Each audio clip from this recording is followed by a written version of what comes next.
मला वाटतं सगळं सामान्य माणसाचा विचार करणारा पहिला पंतप्रधान या देशाने पहिल्यांदा बघितला आहे, पहिल्यांदा बघितला। यापेक्षा मी राहुल गांधी पूर्ण करू शकतो का? यापेक्षा आपल्या सोनिया गांधी पूर्ण करू शकतात का? नाही। आज देशामध्ये अशी परिस्थिती आहे की 3 आकडे सुद्धा ते जाणार नाही पुढे। आज काँग्रेसची अवस्था अशी आहे की 50-60च्या वर पुढे खासदार देणार नाही, 550 पैकी पुढे काय जाऊ शकणार नाही। ही अवस्था काँग्रेसची आहे। किती राज्यामध्ये काँग्रेसचं सरकार आहे? नाही मित्र, काँग्रेस फार संपलेली आहे।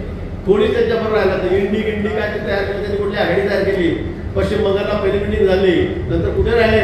सगळे सोडून चालले गेले, सगळे सोडून चालले गेले। आता इंडीवर 3 लोक आहेत, एक शरद पवार साहेब आहेत, एक उद्धवजी आहेत आणि एक राहुल गांधी आहेत। 3 जण आहेत, कोणीच राहिलेलं नाही।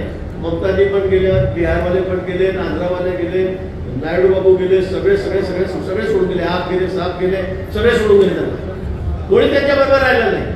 आता काल मी ऐकलं संजय राऊत म्हणाले काहीतरी, आमचं सरकार आलं की आम्ही यांना नारायण जेलमध्ये टाकू। आता इथं सरकार कधी येणार आहे? केंद्रामध्ये 4 तारखेचा निकाल लागू द्या, आमचं सरकार येणार आहे आणि उद्धवजी पंतप्रधान होणार आहे।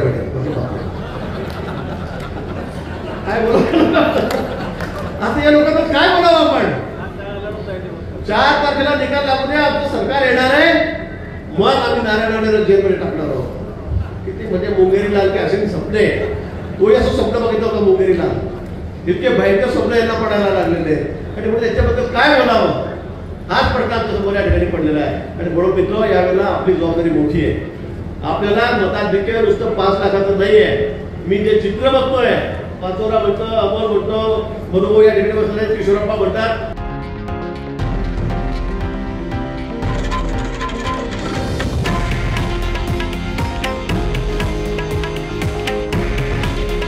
हे आहे देशातील नंबर 1 न्यूज नेटवर्क आणि आपण पाहत आहात TV9 मराठी।